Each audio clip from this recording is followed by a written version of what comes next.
Todos verán, todos verán. Buenos días, hermanos. Los saludo hoy 26 de diciembre, mes de Acción de Gracias. Después de experimentar una y otra vez el favor de Dios, no podemos dudar en expresar nuestra gratitud. Hosana al Hijo de David. Bendito el que viene en el nombre del Señor. Hosana en las alturas. Mateo 21, 9b. Bienvenidos a nuestro tiempo de comunión de los domingos en la mañana. El tema para hoy es la higuera. Dependemos del Espíritu Santo para la revelación de la palabra y para ponerla en práctica.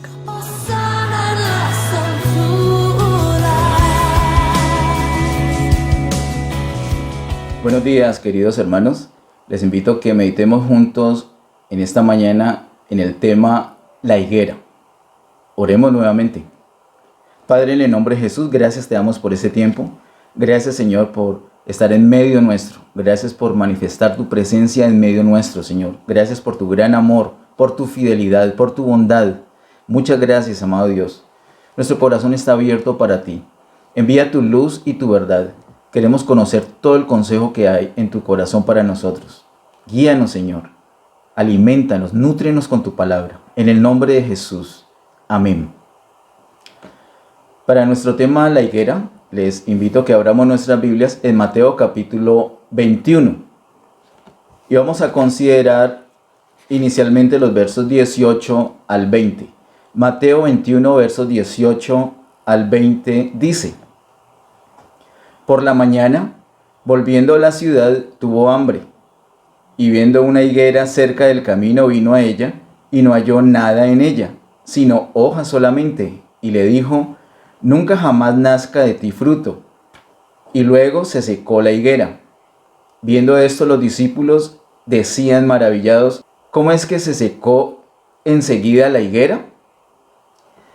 Queridos hermanos, es necesario que veamos todo el contexto de este capítulo 21, particularmente lo que hemos estado estudiando los domingos anteriores. Quiero recordarles que hace 15 días nuestro tema fue Hosana, esa bienvenida especial que le hacen al Señor cuando entra a Jerusalén antes de ir a la cruz. Esa última semana fue una semana determinante, no solamente para el Señor, sino para nosotros, para el mundo en general. Y en esta entrada vemos primero esa proclamación que le hacen como el Mesías. Hosana al Hijo de David, bendito el que viene en el nombre del Señor. Hosana en las alturas. Vimos que Hosana significa sálvanos ahora. Ellos pudieron reconocer que ese rey tan humilde que venía en un asna y en un pollino era el Salvador, el Mesías, y pudieron hacer esa proclamación. Es una alabanza muy especial. Eso lo vimos hace 15 días. Hace 8 días vimos que a pesar que esa alabanza ya era muy especial, esa alabanza tiene que ser perfeccionada. Y es perfeccionada cuando el Señor purifica el templo. Cuando nos purifica a nosotros, que somos su templo, entonces la alabanza viene a ser perfeccionada. De la boca de los niños y de los que maman, dice el Señor, está aludiendo ese pasaje. Porque la alabanza pura está en eso, en los que se hacen humildes, se hacen sencillos como niños. Tú y yo, una vez que pasamos por ese proceso de purificación de parte del Señor, entonces llegamos a ser tales, como niños, como muchachitos, transparentes, que podemos dar una alabanza perfeccionada. Vimos también que además de eso, hay algo superior, y es que el Señor pueda encontrar descanso. Es muy importante para el Señor ministrar, pero el Señor también necesita descanso, necesita reposar, necesita pasar un tiempo sin que le estemos pidiendo cosas, a toda hora pidiéndole que nos sane, que nos provea, que nos perdone, que nos levante, que nos libere. Pero qué bueno tener unos tiempos con el Señor donde lo podamos ministrar nosotros a Él, le podamos decir lo lindo que es, lo precioso que es. Y eso fue lo que vimos hace 8 días con el tema los de Betania. Tú y yo debemos ser como los de Betania, en el sentido que el Señor pueda encontrar en medio nuestro un descanso, un reposo, que le guste pasar tiempo con nosotros, porque sabe que lo vamos a honrar, que lo vamos a bendecir, que vamos a glorificar su nombre. Él necesita ese reposo y solamente encuentra reposo entre aquellos que le aman con mucha ternura, como los de Betania. el asunto sigue. Mire que es un asunto gradual. Primero esa proclamación general, luego una alabanza perfeccionada, luego que el Señor encuentre un reposo, pero hoy vamos a ver el asunto de la higuera. Cuando hablamos de la higuera, tenemos que considerar lo que el Señor dice aquí en los versos 18 al 20. Dice que él tuvo hambre. Por la mañana, verso 18, por la mañana volviendo a la ciudad. Él estaba en Betania por la noche, por la mañana iba a Jerusalén a ministrar y tuvo hambre. Y viendo una higuera cerca del camino vino a ella y no halló nada en ella, sino hojas solamente. Y le dijo, nunca jamás nazca de ti fruto. Solamente hojas, una apariencia externa, pero no tenía la nutrición de vida internamente para dar un fruto. ¿Y qué sucedió entonces con esta higuera? El Señor la maldijo. Le dice, nunca jamás nazca de ti fruto. Y luego se secó la higuera. El Señor la maldijo diciendo esto, nunca jamás nazca de ti fruto. Quede claro que una maldición no solamente es decir maldito o maldita. No solamente es eso, sino que es literalmente maldecir. El Señor dijo, nunca jamás nazca de ti fruto. Está maldiciendo sobre esa higuera y efectivamente se secó, como dice la Escritura. Queridos hermanos, ¿qué es esto de la higuera y qué tiene que ver con nosotros? Si vemos un poco más adelante, en el verso 43 de este mismo capítulo, dice Mateo 21:43, por tanto os digo que el reino de Dios será quitado de vosotros y será dado a gente que produzca los frutos de él. Hay una relación con los versos anteriores y en cuanto al fruto. Por tanto, os digo que el reino de Dios será quitado. Nosotros vimos meses atrás que se trata de Israel. El Señor le está hablando al pueblo de Israel, donde Él manifestaba su reino. Él había levantado ese reino con Abraham, recordemos esto, y Él tenía un favor especial, una dedicación especial por el pueblo de Israel. Ahí se manifestaba su reino, el reino de Dios. Pero a la altura de Mateo 21:43 pasa algo asombroso. Yo te invito a que mires la prédica que tenemos en YouTube. Yo voy a tratar de dejar, para los que ven estas prédicas en YouTube, en los comentarios voy a tratar de dejar el enlace para que veas esta prédica donde mostramos cómo el reino es quitado de Israel y es puesto en la iglesia. Pero ¿qué llevó al Señor a hacer esto? Dice, será quitado de vosotros y será dado a gente que produzca los frutos de él. El Señor espera que donde esté su reino haya frutos. El Señor sabe que en ti está el reino, entonces tú tienes que dar fruto. Yo tengo que dar fruto. Eso es algo que espera el Señor. Mira que el reino fue quitado a Israel porque no dio frutos.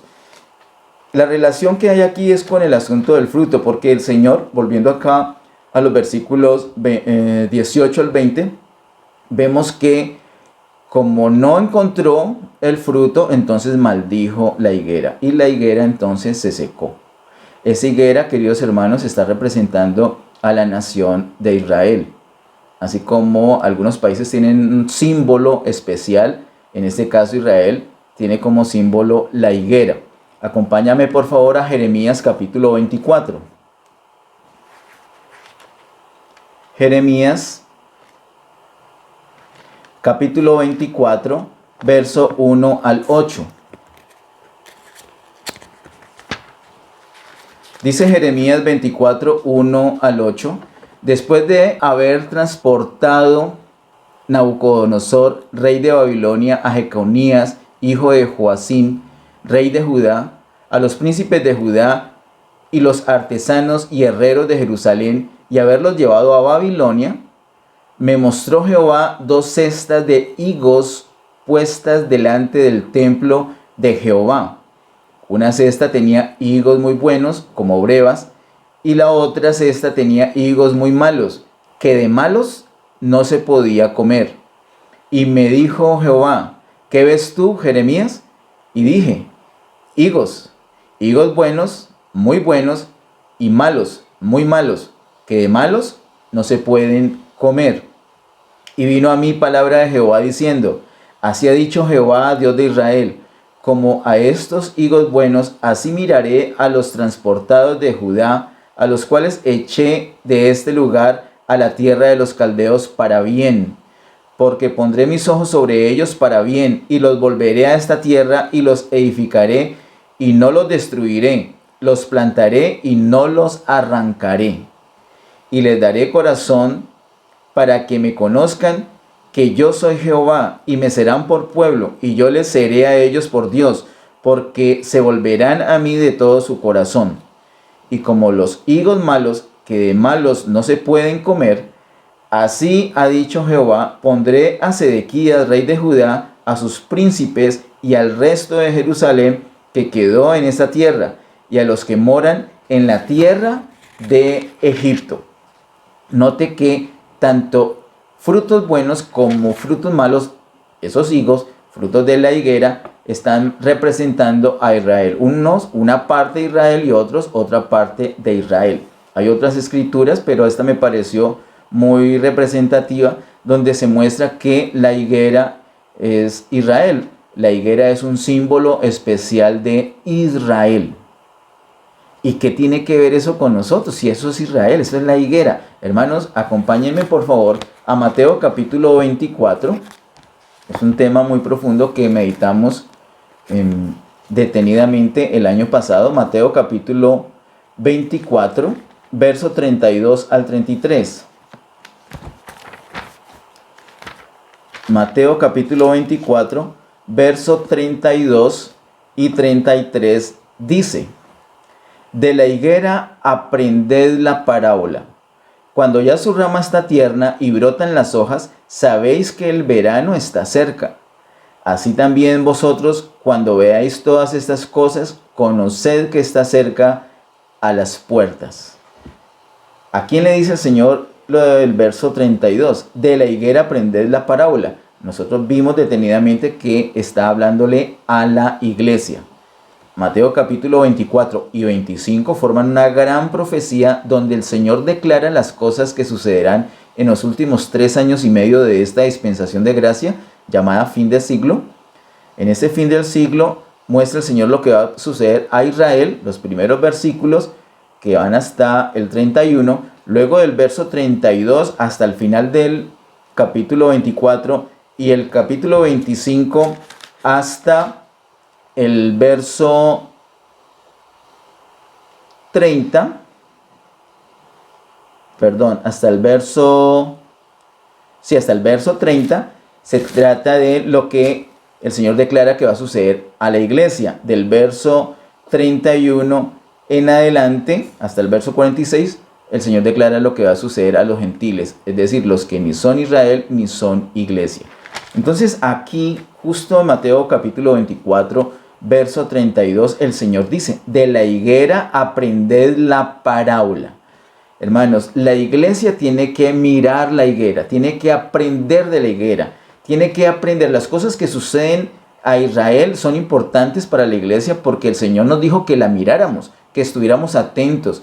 Cuando suceden cosas en Israel, entonces es porque el Señor está avanzando en su propósito. El Señor avanza, el Señor tiene un plan. Recuerda que nosotros vimos también detenidamente acerca de las 70 semanas que el Señor le revela al profeta Daniel, las 70 semanas que el Señor ha determinado sobre Israel, y cómo muestra ese cumplimiento de la última semana acá con la gran tribulación. Hermanos, entonces nosotros tenemos que estar atentos. Lo que sucede a Israel es algo, es un aviso para la iglesia.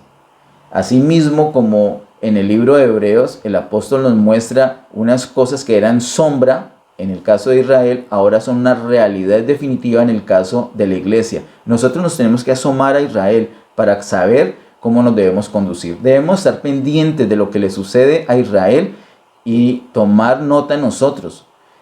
El Señor dice: de la higuera aprended la parábola. Tenemos que fijarnos en la higuera. Si volvemos nosotros entonces al capítulo 21, nos damos cuenta que el Señor buscó en la higuera frutos para satisfacerse. Pues hermanos, fijémonos en Israel. Ellos no dieron fruto. Y como les mencioné con el versículo 43, el reino de Dios fue quitado de Israel y fue dado a la iglesia. Entonces, ¿qué espera el Señor? El Señor espera que nosotros demos fruto. Eso es lo que espera el Señor. El reino tiene que producir un fruto, tiene que dar como resultado un fruto. Hermano, Tú tienes al Señor, tú tienes al Rey de ese reino, tú tienes el reino, ese reino se manifiesta, se debe manifestar dentro de ti. Justicia, paz y gozo en el Espíritu, pero no solamente tiene que quedar ahí represado, sino que tiene que brotar en un fruto, tiene que expandirse de tal manera que lo que está sucediendo adentro se note afuera. Eso se llama fruto. Acompáñame al capítulo 13 de Mateo, por favor. Mateo capítulo 13, versículo 23. Mateo 13, 23 dice: mas el que fue sembrado en buena tierra, este es el que oye y entiende la palabra y da fruto y produce a 100, a 60 y a 30 por uno. El que fue sembrado en buena tierra. Esa semilla que es la palabra del reino es sembrada en varios corazones. Cada corazón es un terreno. Y el Señor nos muestra aquí en la parábola del sembrador que hay 4 tipos de terreno. Este, mencionado en el verso 23, se llama buena tierra. ¿Por qué se llama buena tierra? Porque da fruto. La palabra del reino fue sembrada en mi corazón. La palabra del reino fue sembrada en tu corazón. Tú y yo debemos dar fruto, frutos del reino. Debemos dar fruto. La semilla es una semilla excelente, asegurada. Es la palabra del reino. De hecho, vimos que es el mismo Señor Jesús contenido en la palabra. El Señor Jesús es una semilla de vida que ya fue sembrada en ti y fue sembrada en mí. Lo natural, lo normal es que tú y yo demos fruto, fruto del reino. No solamente que nuestra vida cambie, cambia nuestra forma de pensar, cambia nuestra manera de sentir, cambian nuestras emociones, cambian nuestras palabras, cambia nuestra agenda, cambia absolutamente todo. Cambia todo en nosotros, nos llenamos más y más del Señor de tal manera que lleguemos a rebosar, literalmente brotar en frutos. Por eso es que nosotros tenemos ese poder, esa capacidad de bendecir. Nosotros ya somos bendecidos, ahora debemos bendecir. Cuando bendecimos es que se da ese brote de la vida de Dios en nosotros, así como parecido las palabras del Señor Jesús en Juan 7, de nuestro interior corren ríos de agua viva. Esos ríos de agua viva afectan positivamente a otras personas, las bendicen, las tocan con paz, con amor, con palabra, con salvación, con sanidad, con restauración, con libertad. Así tenemos que ser nosotros. No es algo propio de nosotros, sino de la vida de Dios en nosotros. Tenemos al Señor Jesús, que es una semilla llena de vida, la vida de Dios en nosotros. Entonces ahora esa vida surge, esa vida nos llena primeramente y luego se expande, sale para afectar a nuestros familiares, a nuestros compañeros, a nuestros vecinos, a las personas que el Señor permite en nuestro camino para ser bendecidas por nuestra mano, por nuestra manera de vivir. No tenemos que estar necesariamente con una Biblia, con una corbata, en un púlpito o en unas conexiones como estas en vivo y en YouTube para poder bendecir a alguien. Con nuestra manera de vivir, con nuestra amistad sincera, con una espiritualidad firme, sencilla pero poderosa, una fe inquebrantable en el Señor, un andar conforme a la voluntad del Señor. Esa es la manera de bendecir a otras personas. Así nos vamos llenando más y más del Señor hasta brotar en un fruto. La higuera no tenía esto. La higuera solamente tenía hojas, una apariencia externa, pero nada de nutritivo adentro. No tenían la vida del Señor y por eso el Señor la maldijo.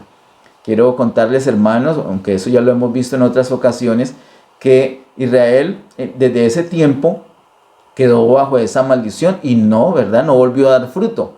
Luego, un poco más adelante, se da las palabras de Mateo capítulo 24, verso 32, o por lo menos se avanza hacia el cumplimiento de esas palabras en el sentido que Israel empieza a reverdecer. En 1948, la nación Israel empieza a surgir como nación y empieza también a sufrir muchos ataques de muchos países y países más grandes, con ejércitos más poderosos, pero Israel tiene el favor de Dios. Israel es el pueblo del Señor y aunque Él quitó el reino, Dios tiene, el Señor quitó el reino de ellos, Dios tiene planes con ellos, que lo vemos dichos allí en Mateo capítulo 24, lo vemos por ejemplo en Romanos capítulo 9, 10 y 11, lo vemos en Apocalipsis, lo vemos en Isaías, en Salmos. El Señor tiene propósito específico con Israel. Es parte de su pueblo. Entonces el Señor protege a Israel. Empieza a reverdecer y cuando ya esté constituido esa nación, no solamente políticamente o civilmente, sino también los rituales en el templo, cuando empiecen a operar esos rituales, entonces se dará inicio a lo que conocemos como la gran tribulación, lo que el Señor explica en Mateo capítulo 24. Pero Israel entonces quedó bajo esta maldición, hermanos. Cuando no damos fruto, entonces nos secamos. No hay alternativa. Es importantísimo el fruto. Hermanos, es importante, vamos en el orden de Mateo capítulo 21. Es importante proclamar al Señor como el Salvador y decirle, sálvanos ahora. Esa aclamación es importante, es una aclamación de alabanza. Esa alabanza tiene que ser perfeccionada cuando el Señor nos purifica. Pero también el Señor debe encontrar un reposo en nosotros, una amistad, un regocijo en nosotros, una paz compartiendo con nosotros en comunión. Pero no solamente eso, sino que también se requiere fruto. El Señor quiere ser satisfecho. El Señor tenía hambre, buscó fruto en esa higuera y no la encontró. El Señor tiene hambre. Él quiere que nosotros demos fruto. El fruto es el que glorifica al Padre Celestial. Este es un tema que nosotros hemos hablado ampliamente. Yo quiero recordarles que en octubre del año pasado vimos el asunto de la encarnación, el asunto de la muerte, la resurrección y la ascensión del Señor. Ahí vimos cómo es que el Señor da ese fruto y cómo el Señor es glorificado con el fruto. La glorificación o la gloria tiene que ver con la liberación de la vida y la manifestación de la vida. Recuerda esas dos cosas. Número 1, liberación de la vida. Número 2, manifestación de la vida. Por eso es que el Señor Jesús, cuando muere, la vida es liberada. Ese es el tema, un tema que dice o que nos enseña el Evangelio de Juan en el capítulo 12. Cuando el grano de trigo cae a tierra, entonces la vida es liberada. Por eso no quedó solo, sino que ahora hay muchos granos de trigo. De hecho, un pan, como lo dice el apóstol Pablo, porque hemos sido ya procesados. Entonces, la vida se libera en la muerte y en la resurrección se manifiesta impartiéndose en las personas que creen en el Señor Jesús. Ese es el poder que hay en la muerte y resurrección. Por eso, en Juan 7, cuando dice que el Espíritu Santo no había venido porque el Señor no había sido aún glorificado, está hablando de eso. Aún no había muerto ni resucitado. Cuando muere y resucita, Él es glorificado. ¿Por qué? Porque la vida se libera y se expresa. Siempre recordemos, ¿qué es eso de glorificar? ¿Qué es la gloria? ¿Qué es glorificación? Es la liberación de la vida de Dios y su expresión. ¿Quieres glorificar al Padre? No solamente digámosle gloria al Padre Celestial, que bueno, lo alabamos y seguimos diciendo gloria a Dios, gloria a Dios, gloria al Señor, gloria al Padre. Seguimos glorificándolo con nuestras palabras, pero estrictamente hablando, técnicamente hablando, según la palabra de Dios, la glorificación del Padre se da cuando su vida es liberada y expresada, manifestada. Tú y yo debemos no solamente creer en el Señor, tener la vida del Señor, sino que debemos manifestarla. El Señor ya liberó su vida en la muerte.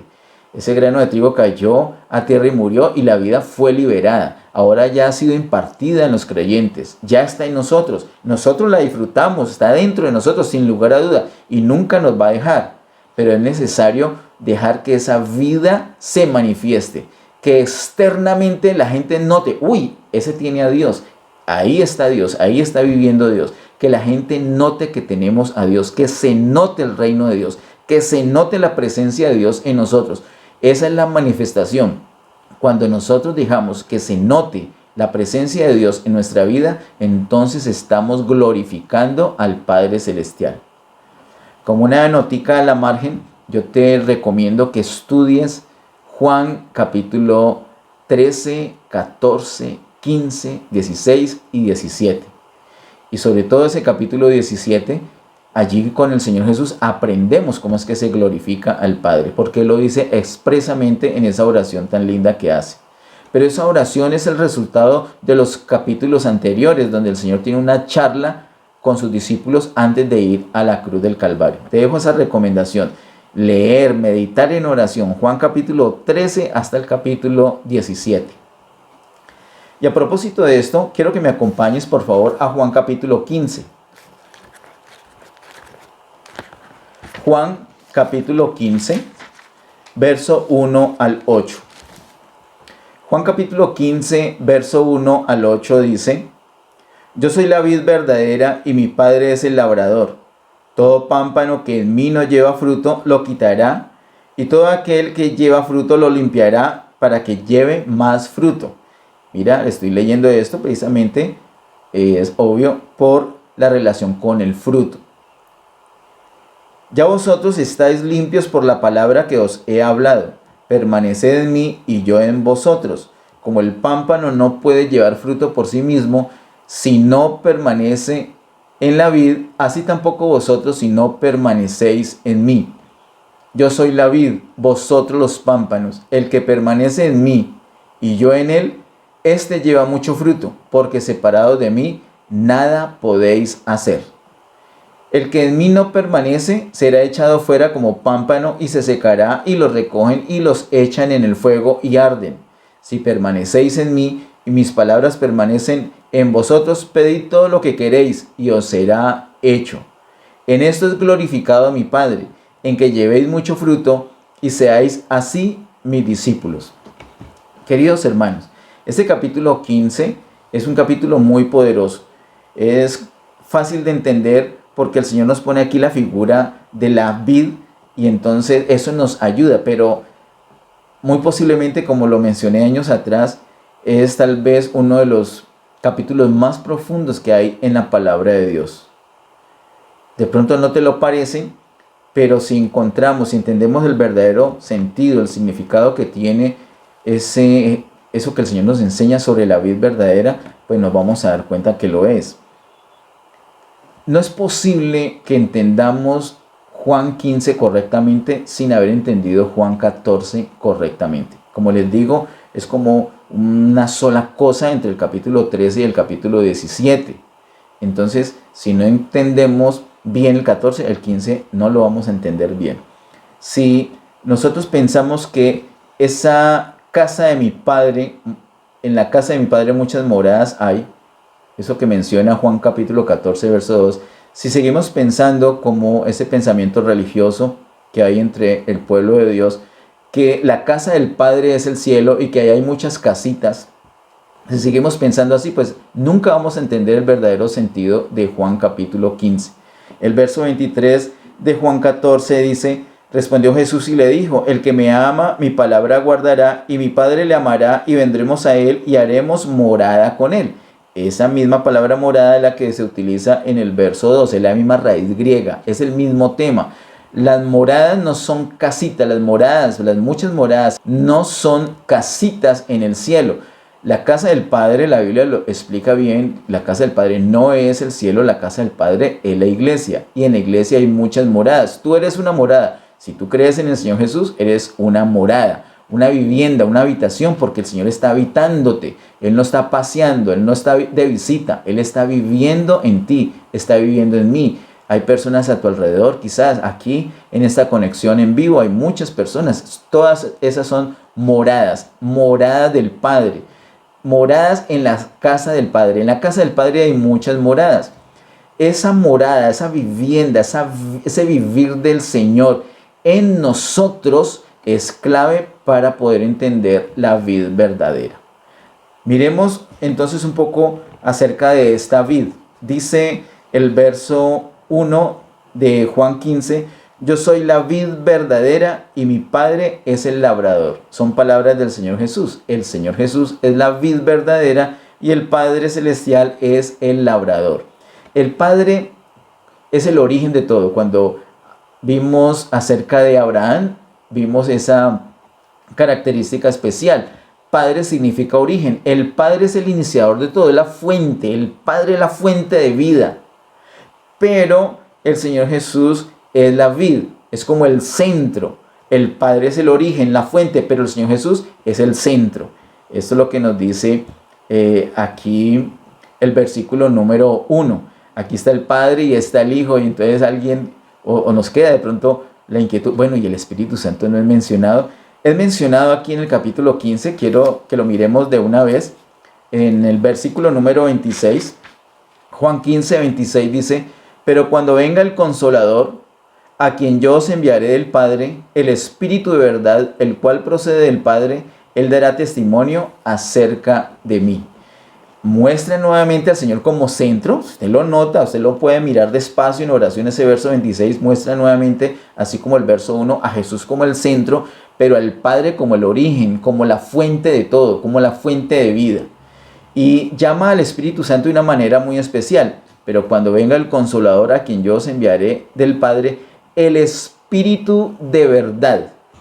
Entonces mira que el Padre es la fuente de la vida. El Señor Jesús es el centro de esa vida. Es la vid misma, como dice el verso 1.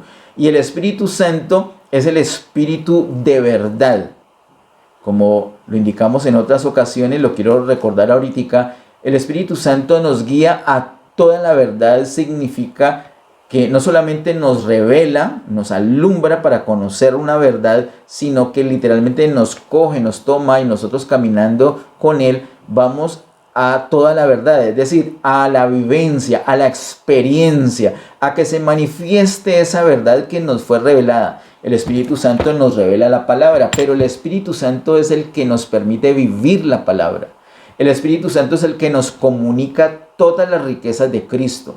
El Padre Celestial es la fuente. El Padre Celestial toma la iniciativa, pero la vida está en el Señor Jesús. Y esa aplicación de la vida, ese disfrute de la vida, la tenemos gracias al Espíritu Santo. Ahí encontramos entonces Padre, Hijo y Espíritu Santo. Pero miremos qué más nos dice acerca de esa vid. Empieza diciendo: yo soy la vid verdadera, dice el Señor Jesús. Acompáñame un momentico a Salmos 88. Solamente para mencionar algo allí que me pareció muy especial. Salmos 88.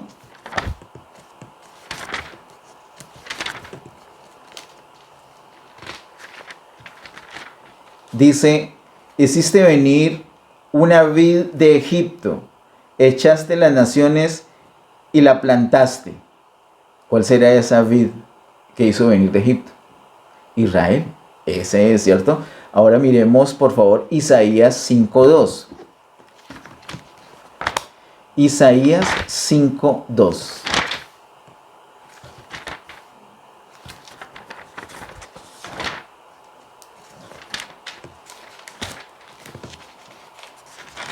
Dice Isaías 5:2: la había cercado y despedregado y plantado de vides escogidas, había edificado en medio de ella una torre y hecho también en ella un lagar, y esperaba que diese uvas, y dio uvas silvestres.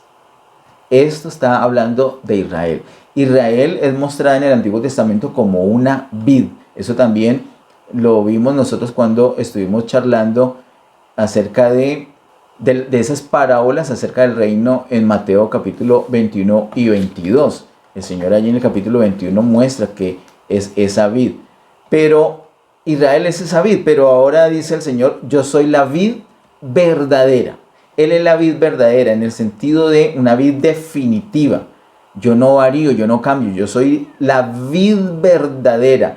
El Padre es el labrador. Hemos visto entonces el Padre al Hijo. Ahora mira lo que dice el verso número 2. Todo pámpano que en mí no lleva fruto, lo quitará, y todo aquel que lleva fruto lo limpiará para que lleve más fruto. Ahí aparece la iglesia. Hermanos, ahí aparecemos tú y yo, esos pámpanos. Dice el verso 3: ya vosotros estáis limpios por la palabra que os he hablado. Permaneced en mí y yo en vosotros. Como el pámpano no puede llevar fruto por sí mismo si no permanece en la vid, así tampoco vosotros si no permanecéis en mí. Yo soy la vid, vosotros los pámpanos. Mira, en el verso 1 dice: yo soy la vid verdadera y mi Padre es el labrador. Y el verso 5 dice: yo soy la vid, vosotros los pámpanos. El que permanece en mí y yo en él, este lleva mucho fruto, porque separados de mí nada podéis hacer. De tal manera que nosotros somos los pámpanos, somos las ramas de esa vid. El Señor es la planta principal, nosotros somos las ramas de esa planta, y obviamente voy a poner como mi tronco, como mi cuerpo, como la vid, y este brazo lo voy a mostrar, o mis brazos los muestro como pámpanos, como ramas. Esta rama tiene que estar unida a la vid, porque si estuviera separado, entonces no tiene el fluir de vida de la vid y no podría dar fruto. Literalmente, como dice acá, separados, si estuviera separados de este brazo, estuviera separado, esta rama estuviera separada de la vid, no podría llevar fruto. Separados del Señor, nada podemos hacer. Hermanos, nosotros somos como esta rama, el Señor es como esta vid, como este tronco. Entre la rama, entre ese pámpano y la vid, aquí en medio, aquí no debe haber absolutamente nada. Hermanos, no debe haber nada que se interponga entre tu vida y la vida del Señor. Nada. Si hay algo ahí, tienes que quitarlo. Tienes que quitarlo, porque eso te está separando del Señor. Y al separarte, entonces no vas a poder llevar fruto. Y mira lo que dice el verso 6. El que en mí no permanece será echado fuera como pámpano, y se secará, y lo recogen y los echan en fuego y arden. Claro, separados nos secamos. ¿Y para qué sirve una rama separada de la vid, una rama toda seca? Simplemente la echan fuego. Esto no está hablando de perder la vida eterna, que no se pierde, nosotros lo sabemos, pero esto sí nos habla de un castigo en la siguiente dispensación, que es el milenio. Queridos hermanos, nosotros somos los pámpanos, el Señor es la vid. El Padre Celestial está mirando, esa rama dio fruto, entonces la va a podar. Mire, a veces nosotros damos fruto. ¿Hace cuánto diste fruto? Y cuando decimos de fruto, ¿de qué estamos hablando? No solamente nuestro cambio de vida, no solamente es un fruto en el carácter, sí. Lo que nos muestra Gálatas capítulo 5 es precioso, el fruto del Espíritu Santo. Eso es el fruto, totalmente de acuerdo. Pero no solamente es en nuestro carácter, porque al llenarnos más y más y más y más de la vida del Señor, entonces ese fluir de esa vida del tronco literalmente va a pasar a las ramas. Es como una extensión de la vida. Y además de las ramas, entonces va a venir, voy a coger este mouse como para que me ayude a mostrar algo que está sosteniendo esta rama. Esta rama entonces sigue extendiéndose, y esa extensión es el fruto. Entonces mira, aquí está acá el Señor Jesús, esa es la vid, tiene la vida del Padre. Él glorifica al Padre, como lo dice insistentemente Juan capítulo 17. Nosotros sabemos que Jesús glorifica al Padre. Pero ahora el Señor Jesús no está solo, sino que tiene unas ramas. Entonces esa vida del Padre no solamente debe ser manifestada por Jesús, sino que ahora también tiene que ser manifestada por las ramas. ¿Cómo se manifiesta? Esta ramita está llena de la vida de Dios. ¡Qué bueno! Está disfrutando esa vida. Pero no solamente tiene que disfrutarla, ahora la tiene que manifestar. Sí, empieza a manifestar y la gente empieza a notar, uy, habla distinto, piensa distinto. Qué persona tan noble, pero tiene que seguirse llenando de la vida del Señor hasta que brote. ¿Y cómo va a brotar? Brota en un fruto. Ahora ya viene ese racimito de uvas bien hermoso, porque la vida del Padre Celestial, la vida de Dios se ha manifestado, ha corrido a través, por esa unión, gracias a esa comunión entre Cristo y nosotros, nos hemos llenado de vida al punto de rebosar. Recuerda que el fruto es el rebosamiento de la vida de Dios. Cuando la vida de Dios nos llena tanto hasta rebosar, entonces empezamos a dar fruto. Si no damos fruto es porque no nos hemos llenado hasta rebosar. Y si no hay fruto es porque hay algún problema, como los que muestran los terrenos que no dan fruto. Ahí en Mateo capítulo 13, uno era junto al camino, muy endurecido, entonces la palabra no entraba. La palabra es algo clave. Mira que dice el verso 7, si permanecéis en mí y mis palabras permanecen en vosotros. La palabra es clave para dar fruto, porque es la palabra con la que el Señor nos nutre. Nosotros tenemos que tener un corazón tierno, no endurecido, no como junto al camino, porque la palabra no penetra. Entonces vienen las aves del cielo y se las llevan, Satanás se las roba. Pero si penetra la palabra y tenemos piedras, entonces no va a permitir que la raíz crezca profundamente. no se va a arraigar la planta suficientemente y el sol, las pruebas la van a secar. Tenemos que pedir al Señor que quite de nosotros la concupiscencia, que quite otros intereses, todas esas piedras que estorban. Y si ya no tenemos esas piedras, pero tenemos esos espinos, esos cardos que van a ahogar la palabra, nosotros no podemos estar con el afán de las riquezas o el afán de la pobreza, ninguna de las dos. El afán por la pobreza es el mismo afán por las riquezas, es la misma cosa. Así que, queridos hermanos, nosotros tenemos que pedir al Señor que nos limpie completamente, porque la palabra del reino que fue sembrada en nosotros debe llevar fruto. Que no nos pase como Israel, que el Señor vino y no encontró fruto. Él quitó el reino de Israel y lo dio a otras personas que sí llevemos fruto. Tú y yo es indispensable, tú y yo debemos llevar fruto. Y ese fruto, recuerden, no solamente nuestro carácter, sino que rebose hasta bendecir a otras personas. Nosotros tenemos que decirle, mire, esta persona, yo le estuve hablando, me conoció, yo le hice amistad y ahora esa persona es un hijo de Dios. Ahora esa persona es hijo de Dios, es una hija de Dios. Ahora le sirve al Señor. Ese es el fruto que el Señor quiere que nosotros mostremos. Tenemos familiares, tenemos vecinos, tenemos amigos. Hablemosles la palabra, invitémoslos a estos tiempos de comunión, compartémosles la palabra. Oremos por esa persona. Pero ante todo, llenémonos más y más de Cristo hasta rebosar.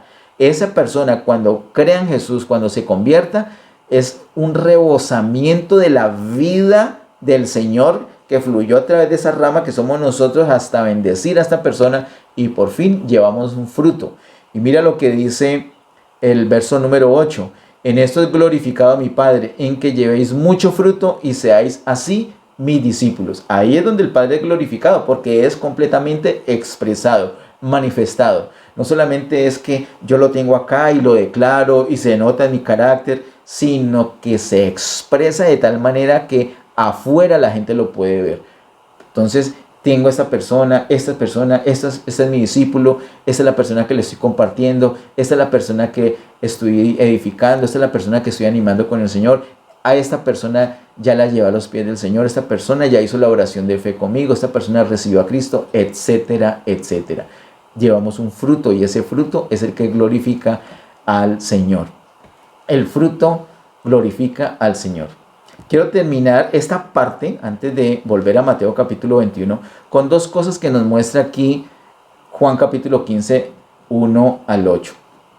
Una de estas cosas es la necesidad de permanecer.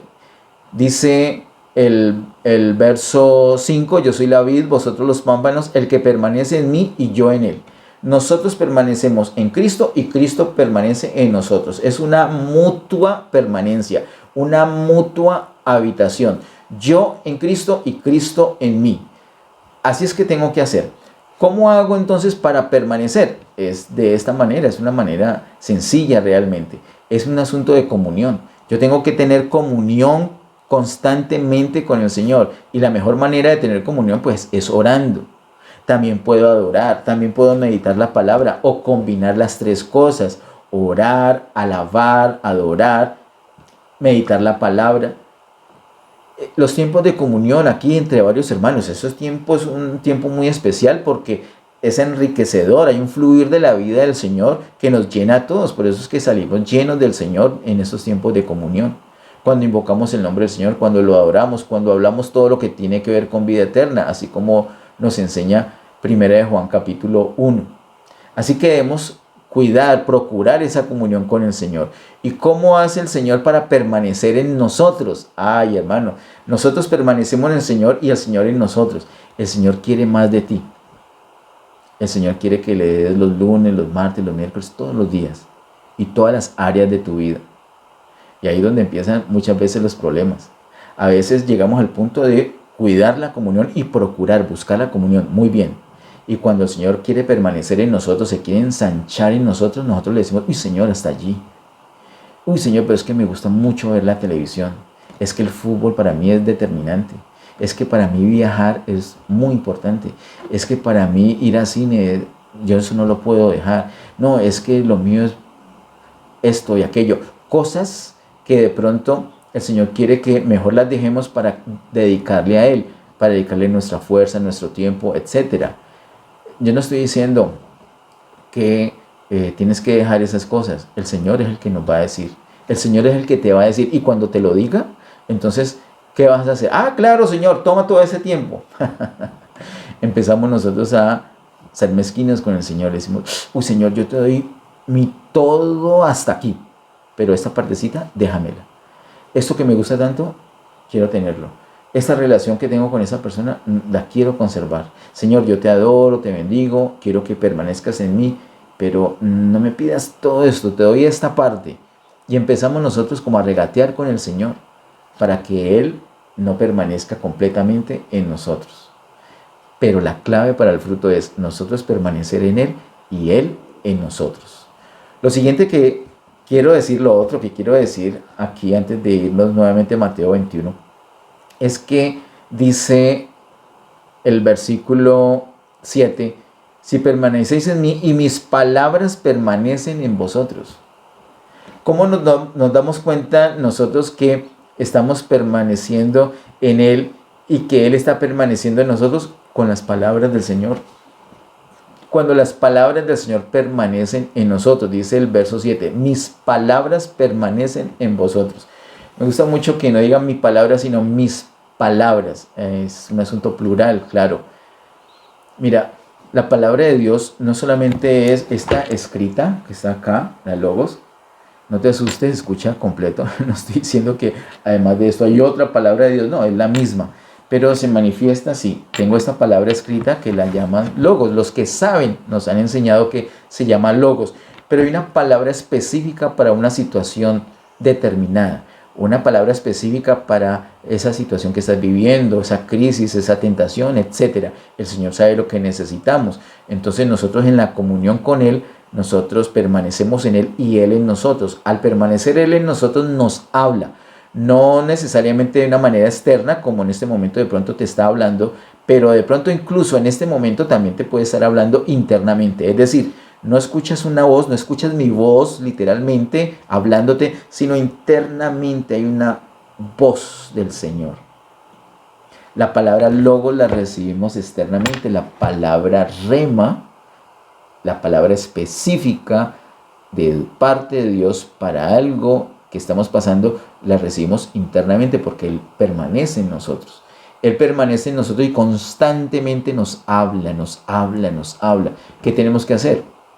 Debemos hacerle caso a la palabra logos y hacerle caso a la palabra rema.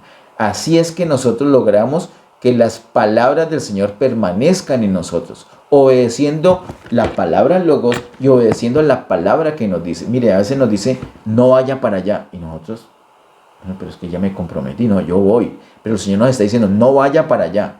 Hermanos, que esa palabra permanezca en nosotros. Entonces, hagámosle caso, no vayamos allá. A veces de pronto no lo entendemos bien, pues charlamos con el Señor el asunto. Pero el Señor nos habla, no solamente de manera externa, sino de manera interna. Y esa palabra rema nunca va a reñir con la palabra logos, sino que tiene un soporte en la palabra logos. Es la misma palabra de Dios, pero manifestada en momentos y formas distintas. En esas palabras es que nosotros debemos permanecer. Así nos damos cuenta que nosotros estamos permaneciendo en Cristo, Cristo en nosotros, y esa habitación, esa comodidad de Cristo en nosotros, que no solamente lo proclamemos nosotros como el Mesías, como el Rey, que le digamos sálvanos ahora, sino que nuestra alabanza sea perfeccionada, que le encuentre descanso, así como lo encontró descanso con los de Betania, y también que pueda encontrar fruto en nosotros. ¿Cómo puede ser posible? Con esa comunión. Nosotros permanecemos en Él, Él en nosotros. Entonces nos vamos a llenar tanto de la vida de Dios que vamos a rebosar y vamos a expresar la vida de Dios que está en nosotros, lo vamos a expresar externamente en forma de fruto. Y ese fruto glorifica al Padre Celestial. Para terminar, vamos a una palabra más en Mateo capítulo 21.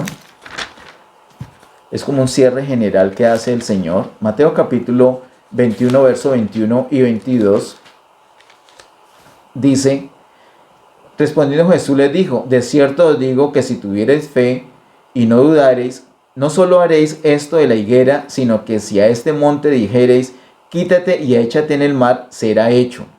Y todo lo que pidiereis en oración creyendo, lo recibiréis.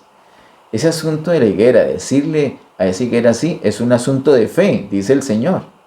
Mira, es un asunto de fe. Verso 22 es un asunto creyendo. Nosotros debemos hacerlo así. Verso 21 dice, de cierto digo que si tuvierais fe, entonces es un asunto de fe. El Señor habló con fe. El Señor habló creyendo. Tú y yo también debemos hacer lo mismo. No solamente vamos a hacer esto de la higuera, vamos a hacer muchas otras cosas. Si las declaramos, si las decimos creyendo. Verso 22, y todo lo que pidiereis en oración creyendo, lo recibiréis. Hermanos, qué precioso versículo 22. Y todo lo que pidiereis en oración creyendo, lo recibiréis. Mira cómo el Señor es de lindo con nosotros. Está esa situación de la higuera, es un asunto bochornoso, no encontró fruto, la maldijo. Vienen los discípulos y se quedan asombrados y Él aprovecha para darles esta enseñanza. Hermanos, el Señor nos quiere enseñar a toda hora. A toda hora Él nos está hablando. Debemos retener lo que nos dice externamente y también lo que nos dice internamente. Eso es lo que nos va a garantizar a nosotros esa permanencia en Él. Y vamos a poder dar un fruto que glorifique su nombre. Oremos para terminar este tiempo. Amado Padre, en el nombre de Jesús, gracias te damos por todas las cosas.